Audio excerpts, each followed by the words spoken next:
ఓం శ్రీమాత్రే నమః. అందరికీ నమస్కారం. నా పేరు మురళీధర శర్మ. నేను హైదరాబాద్ మణికొండ పుప్పాలగూడ ప్రాంతంలో ఉన్నటువంటి గోల్డెన్ టెంపుల్ వద్ద నివాసం ఉంటుంటాను. ఈరోజు మనము 2025వ సంవత్సరంలో, అంటే ఈ క్యాలెండర్ మనకు జనవరి 1వ తారీఖు వస్తుంది కదా, ఈ సందర్భంగా 2025వ సంవత్సరంలో గోచార రీత్యా ఏ రాశి వారికి ఎలాంటి ఫలితాలు ఉంటాయి అంటే జనవరి నుంచి డిసెంబర్ వరకు సుమారుగా ఈ టైంలో వచ్చేటువంటి ఈ కాలానికి ఎలాంటి ఫలితాలు ఉంటాయి అనేది జాతకరీత్యా గోచార రీత్యా చెప్పే ప్రయత్నం చేస్తాను. సాధారణంగా మనము పంచాంగం చూసుకొని ఈ ఫలితాలను చెప్తూ ఉంటాం. అయితే ప్రస్తుతం ఉన్నటువంటి ఈ సమాజంలో పంచాంగం అంటే ఏమిటి, అది ఎలా చూసుకోవాలి, దానిలో ఫలితాలు ఎలా తెలుసుకోవాలి అనేటువంటిది ఈనాటి యువతకు తెలిసే అవకాశం బాగా తగ్గిపోయింది. వాళ్ళు క్యాలెండర్ మీద ఆధారపడి ఉంటున్నారు. కాబట్టి ఆ క్యాలెండర్ ఆధారంగా అంటే ఈ జనవరి నుంచి డిసెంబర్ వరకు ఎలాంటి ఫలితాలు ఉంటాయో చెప్పే ప్రయత్నం చేస్తాను. మనం ఈ జనవరి 1వ తారీఖును అంటే 1/1/2025 అనేటువంటి ఈ తారీఖును మనము మన హిందూ క్యాలెండర్ అంటే పంచాంగంతో సరిచూసినట్టయితే పుష్యమాసంలో పుష్యశుద్ధ విధియ నాడు బుధవారం నాడు ఈ 1వ తారీఖు వస్తుంది. అంటే పుష్యమాసంలో శుక్లపక్షంలో విధియ నాడు బుధవారం నాడు ఈ 1వ తారీఖు జనవరి 1వ తారీఖు వస్తుంది. ఆ రోజు ఉత్తరాషాఢ నక్షత్రం ఉంది. ఆ విధంగా ఆ తిథి నాడు వస్తుంది. ఈ 25 అనేటువంటి ఇది చూసినట్టయితే మనము క్రోధినామ సంవత్సరంలో కొంతకాలము, విశ్వావసునామ సంవత్సరంలో కొంతకాలము, 2 తెలుగు సంవత్సరాలతో కలుసుకొని ఉంటుంది. ఈ జనవరి 1వ తారీఖు నాడు, జనవరి 1, 2025 నాడు కాస్త గ్రహస్థితి ఏ విధంగా ఉందో కూడా మనం తెలుసుకునే ప్రయత్నం చేద్దాం. దానివల్ల మనకు అసలు మనం గోచారం ఎలా తెలుసుకోవాలనేది అర్థమవుతుంది. లగ్నము ధనుర్లగ్నములో ఆనాడు సూర్యోదయం అవుతోంది. అంటే రవి ధనుర్లగ్నంలో అగ్ని రాశిలో ఉంటున్నారు ఆయన. ఆ తర్వాత రవి చెప్పాను కదా, రవి కూడా ధనుస్సులోనే ఉన్నాడు. చంద్రుడు మకర లగ్నంలో ఉన్నాడు. కుజుడు వక్రస్థితిలో కర్కాటక రాశిలో ఉన్నాడు. బుధుడు వృశ్చిక రాశిలో, గురువు వృషభ రాశిలో, శుక్రుడు కుంభరాశిలో, శని కూడా కుంభరాశిలోనే స్వక్షేత్రంలో ఉన్నాడు. రాహువు మీనరాశిలో, అలాగే కేతువు కన్యారాశిలో ఉన్నాడు. ఈ విధంగా 2025 జనవరి 1 నాడు గ్రహస్థితి ఉంటుంది. సూర్యోదయం అవుతున్నటువంటిది ధనుర్లగ్నంలో అవుతుంది. ధనుర్లగ్నము శుభలగ్నము కాబట్టి 2025 సంవత్సరం కూడా శుభంగా ఉంటుందని ఆశిద్దాము. అయితే మనము గోచార ఫలాలు తెలుసుకునేటప్పుడు మనకి నవగ్రహాలు ఉన్నప్పటికీ కూడా, అంటే 9 గ్రహాలు ఉన్నప్పటికీ కూడా గురు, శని, రాహు, కేతు అనేటువంటి ఈ 4 గ్రహాల యొక్క ప్రభావాన్నే మనము ఎక్కువగా తీసుకొని ఈ గోచారాన్ని పరిశీలిస్తుంటాము. ఎందువల్లంటే మిగిలిన గ్రహాలు కొన్ని నెల రోజులకే మారిపోతాయి, కొన్ని 45 రోజులకు మారిపోతాయి. అలాగే చంద్రుడైతే 2.5 రోజుకే ఒక రాశి నుంచి ఇంకొక రాశికి మారిపోతుంటాడు. కాబట్టి ఆ ఫలితాలు మన మీద అంత ఎక్కువ ప్రభావం చూపి ఎక్కువ కాలం ఉండేటువంటివి గురు, శని, రాహు, కేతువులు అనేటువంటి ఈ 4 గ్రహాలు మనకి ఎక్కువగా ఫలితాలను ఇస్తుంటాయి. ఇప్పుడు అలాగే గురువు అనేటువంటి ఈ గ్రహము 2, 5, 7, 9, 11 స్థానాల్లో ఉన్నప్పుడు శుభ ఫలితాలను ఇస్తాడు. అలాగే శని 3, 6, 11 స్థానాల్లో ఉన్నప్పుడు శుభ ఫలితాన్ని ఇస్తాడు. ఇంకొక ముఖ్యమైన విషయము, శని 12, 1, 2 స్థానాల్లో ఉన్నప్పుడు, అంటే మీ రాశి నుంచి 12వ స్థానము, 1వ స్థానం, 2వ స్థానంలో ఉన్నప్పుడు 7.5 సంవత్సరాలు ఏలునాటి శని అని చెప్పి కాస్త దుష్ఫలితాలను ఇవ్వటము. అలాగే 4వ ఇంట్లో ఉన్నప్పుడు అర్ధాష్టమ శని అని చెప్పి దుష్ఫలితాలను ఇవ్వటము. 8వ ఇంట్లో ఉన్నప్పుడు అష్టమ శని అనే దుష్ఫలితాలను ఇవ్వటము. అంటే మనకు ఉన్నటువంటి ఈ 12 స్థానాల్లో కేవలం 3, 6, 11 స్థానాల్లో ఉన్నప్పుడు మాత్రమే శని శుభ ఫలితాలను ఇస్తుంటాడు. అలాగే రాహుకేతువులు కూడా 3, 6, 10, 11 స్థానాల్లో ఉన్నప్పుడు మాత్రమే శుభ ఫలితాలను ఇస్తారు. ఈ విధంగా మనకు ఏ గ్రహాలు ఏ స్థానాల్లో ఉన్నప్పుడు ఫలితాలను శుభ ఫలితాలను ఇస్తారో తెలుసుకున్నాం.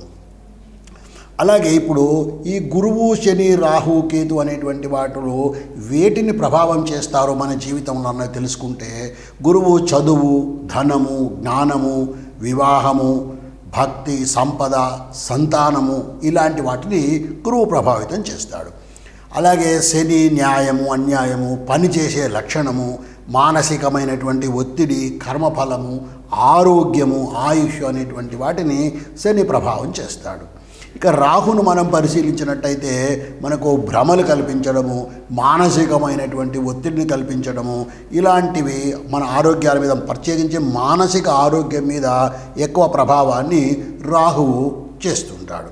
అలాగే కేతువు మన జ్ఞానాన్ని, మేధస్సును, భక్తి మార్గాన్ని కూడా కేతువు ప్రోత్సహిస్తూ ఉంటాడు, కేతువు సరిచూస్తూ ఉంటాడు. ఈ విధంగా ఒక్కొక్క గ్రహము కొన్ని కారకత్వాలను కలిగి పనిచేస్తూ ఉంటుంది. ఇక మనము గోచార రీత్యా అన్నాం కదా, నేను మీకు కాసేపు ముందు ఏ స్థానాల్లో ఏ గ్రహాలు ఉన్నాయని చెప్పాను కదా. అయితే ఈ గ్రహాలు కాస్త మారుతూ ఉంటాయని కూడా చెప్పాను. ఉదాహరణకు గురువు 14 మే నాడు వృషభ రాశి నుంచి మిథున రాశికి మారుతాడు. అలాగే శని 23 మార్చి 2026 నాడు కుంభం నుంచి మీనరాశికి వెళ్తాడు. ఇక రాహువు మే 20వ తారీఖున మీనం నుంచి కుంభానికి వస్తాడు. వీళ్ళు వక్ర గ్రహాలు, రాహుకేతువులు వక్ర స్థితిలో ప్రయాణం చేస్తూ ఉంటారు. ఈ విధంగా రాహువు 20 మే నాడు మీనం నుంచి కుంభరాశికి వస్తాడు. ఇక కేతువు కూడా అదే 20 మే నాడు కన్యా రాశి నుంచి సింహరాశికి ఆ రోజు వక్ర స్థితిలో ప్రయాణం చేస్తాడు. ఈ విధంగా ఈ గ్రహాలు స్థిరంగా ఒకే రాశిలో శాశ్వతంగా ఉండవు. ఆ గ్రహాలకు చలనం ఉంటుంది. ఆ గ్రహాలు ఇందాక చెప్పినట్టుగా చంద్రుడు 2.5 రోజుకు, కుజుడు 45 రోజులకు ఇలాగా మారిపోతూ ఉంటారు. శని 2.5 సంవత్సరాలకు ఒక్కొక్క రాశిని ఇలా మారుతూ ఉంటారు. ఈ మారేటప్పుడు కూడా ఒక రాశి నుంచి ఒక రాశికి మారినప్పుడు మన జన్మరాశి నుంచి వాటి యొక్క స్థానం మారుతుంది కాబట్టి వాటి ఫలితాల్లో కూడా మార్పులు వస్తుంటాయి. ఈ విధంగా ఇప్పుడు మనము ఏ రాశి వారికి ఎలాంటి ఫలితాలు ఉన్నాయో తెలుసుకునే ప్రయత్నము చేద్దాం. ఇప్పుడు మనము తులారాశి మీద ఈ 2025వ సంవత్సరాన్ని, అంటే క్యాలెండర్ ఇయర్ జనవరి నుంచి డిసెంబర్ వరకు ఉన్నటువంటి ఈ కాలానికి తులారాశి వారికి గోచార రీత్యా ఎటువంటి ప్రభావాలు ఉంటాయో మనం తెలుసుకునే ప్రయత్నం చేద్దాం. గోచార రీత్యా మనము ఈ ప్రభావం అన్నప్పుడు గురు శని రాహు కేతు గ్రహాల యొక్క ప్రభావం ఎలా ఉంటుందో పరిశీలన చేస్తూ ఉంటాం.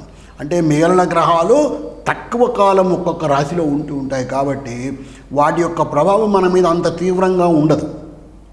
ఈ గురు శని రాహు గ్రహాలు ఎక్కువ కాలం ఒకే రాశిలో ఉంటూ ఉంటాయి కాబట్టి వీటి యొక్క ప్రభావం మన మీద ఎక్కువగా ఉంటుంది. ఆయా స్థానాలను ఆధారపడి మన మీద ఇవి ప్రభావం చూపిస్తూ ఉంటాయి.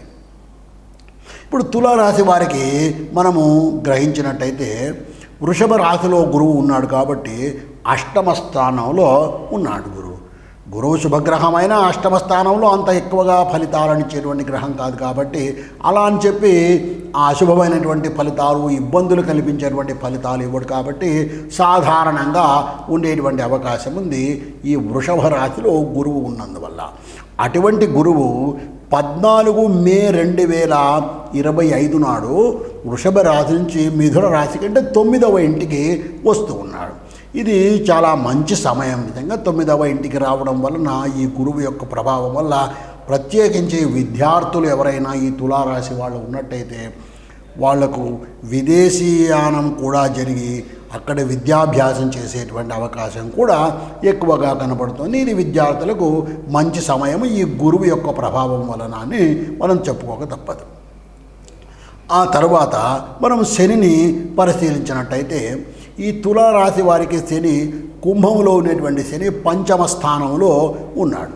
ఈ పంచమ స్థానంలో ఉన్నటువంటి ఈయన యొక్క ప్రభావం వలన భార్యాభర్తల మధ్యన విభేదాలు పెరిగే అవకాశము, పార్ట్నర్షిప్ వ్యాపారంలో ఇబ్బందులు పెరిగే అవకాశం కూడా ఈ శని యొక్క ప్రభావం వల్ల ఉంటుంది. కాబట్టి కాస్త ఈ తులారాశి వాళ్ళు శని ప్రభావాన్ని తగ్గించుకునే ప్రయత్నాలు చేయాలి.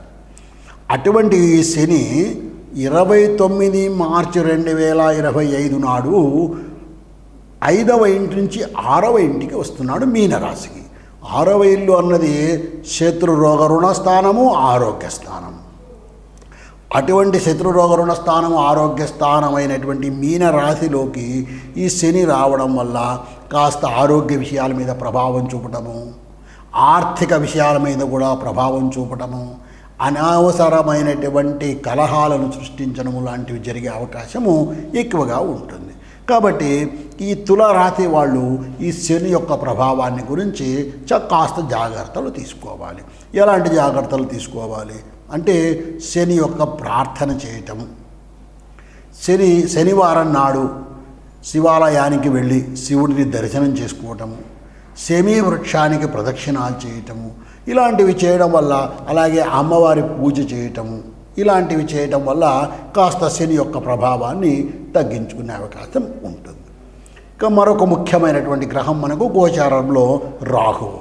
ఈ రాహువు ఎక్కడ ఉన్నాడు? మీనరాశిలో ఉన్నాడు. అంటే 6వ ఇంట ఈ శత్రురోగ రుణ స్థానంలోకి ఎక్కడికైతే ఈ శని ప్రవేశిస్తున్నాడో అక్కడ ఇప్పటికే రాహువు ఉన్నాడు. ఈ రాహువు ఎలాంటి గ్రహం అంటే తీవ్ర గ్రహము, కాస్త ఇబ్బందులను పెట్టేటువంటి గ్రహము, మానసిక ఒత్తిడిని పెంచేటువంటి గ్రహం. కాబట్టి ఎప్పుడైతే ఈ ఆరోగ్య స్థానంలో ఈ శత్రురోగ రుణ స్థానంలో ఈయన ఉన్నాడో ఈయన యొక్క ప్రభావం వలన మనకు అనవసరమైనటువంటి కలహాలు, ఆరోగ్య సమస్యలు ఇవన్నీ కూడా కలిగే అవకాశం ఉంది ఈ తులారాశి వారికి. అయితే ఈ రాహువు ఫిబ్రవరి 20వ తారీఖు 2025 నాడు ఆ 6వ స్థానం నుంచి 5వ స్థానానికి వక్రగతిలో తిరిగేటువంటి గ్రహం కాబట్టి వీళ్ళు వెనక్కి వస్తారు. ఈ 5వ స్థానానికి కుంభరాశిలోకి వస్తున్నాడు. కుంభరాశిలోకి రావడం వలన ఈయన ఇప్పుడు మన మీద ప్రభావాన్ని చూపడం మానేసి పిల్లల మీద ప్రభావం ఉంటుంది. ఈ రాహు యొక్క ప్రభావం అంటే మన జాతకం వల్ల, మన జాతకం యొక్క ప్రభావం వల్ల మనకేం తెలుస్తోందంటే ఈ రాహువు యొక్క ఈ పంచమ స్థానంలో ప్రవేశించడం వల్ల పిల్లలకి ఏదైనా ఇబ్బంది రావడము, ప్రత్యేకించి వాళ్ళ విద్య విషయంలో ఏదైనా అనానుకూలతలు ఏర్పడము జరిగే అవకాశం ఉంటుంది. కాబట్టి వాళ్ళ మీద తగినటువంటి శ్రద్ధలు తీసుకొని రాహువుకు తగినటువంటి పరిష్కారాలు చేసుకోవాలి. ఎందుకంటే అక్కడ ఎక్కువ కాలం ఉంటాడు. ఫిబ్రవరి 25లో వచ్చిన వాడు అక్కడ ఎక్కువ కాలం ఉండబోతాడు. కాబట్టి కాస్త రాహువుకు సంబంధించినటువంటి పరిష్కారాలు తెలుసుకొని ప్రయత్నం చేయటం మంచిది. ఆ తర్వాత మరొక ముఖ్యమైనటువంటి గ్రహం మనకు కేతువు. ఈ కేతువు 12వ ఇంట వ్యయస్థానంలో ఉన్నాడు. కన్యారాశిలో ఉన్నాడు. మన తులారాశి వారి గురించి చెప్పుకుంటాం. కన్యారాశిలో వ్యయస్థానంలో ఉన్నాడు. అందువల్ల అనవసరమైనటువంటి వ్యయాలు పెరగడము, అలాగే భక్తి విషయం వలన వ్యయాలు పెరగడం కూడా చేస్తాడు. ఈయన ఎట్లంటే కేతువు మోక్షాన్ని, భక్తిని ప్రబోధిస్తాడు. ఈయన ఎక్కువగా ఆ దిశలో నడిపిస్తాడు జాతకాలను. కాబట్టి వ్యయం జరుగుతూ ఉండవచ్చు. ఆ జరిగేటువంటి వ్యయం భక్తి విషయాల్లో జరిగేటువంటి అవకాశం కూడా ఎక్కువగా ఉంది. ఇటువంటి ఈ కేతువు ఫిబ్రవరి 20వ తారీఖు 2025 నాడు కన్యా రాశి నుంచి సింహరాశిలోకి ప్రవేశిస్తాడు. అంటే లాభస్థానంలోకి ప్రవేశిస్తూ ఉన్నాడు. దీనివల్ల ఏమవుతుంది? ఇక్కడ లాభస్థానంలోకి ఈ కన్ఫ్యూషన్స్ క్రియేట్ చేసేటువంటి గ్రహము ఇక్కడ ఈ కేతువు ఇక్కడ ప్రవేశించడం వల్ల కాస్త ఆర్థిక విషయాల్లో కాస్త ఇబ్బందులు రావడము, స్నేహితుల మధ్యన పొరపచ్చాలు పెరగడము, ఈ ఏదైనా వ్యాపారంలో పార్ట్నర్స్ ఉంటే పార్ట్నర్స్ మధ్యన కూడా కాస్త విభేదాలు పెరగడం కూడా జరిగే అవకాశం ఈ తులారాశి వారికి ఉంటుంది. కాబట్టి తగిన జాగ్రత్తలు తీసుకోవాలి. ఎలాంటి పరిష్కారాలు చేసుకోవాలంటే చాలా సులభమైనటువంటి పరిష్కారాలు. శివార్చన చేయటము, శివ సహస్రనామం చదువుకోవడము, లలితా సహస్రనామం చదువుకోవడము, అమ్మవారి గుడిని దర్శించడము, ఇలాంటివి మన జీవన భాగంలో ఒక భాగంగా పెట్టుకున్నట్టయితే ఈ గ్రహాల ప్రభావము కాస్త త్వరగా తగ్గి శుభ ఫలితాలను ఈ తులారాశి వాళ్ళు పొందే అవకాశం ఉంటుంది. ఓం శ్రీమాత్రే నమః.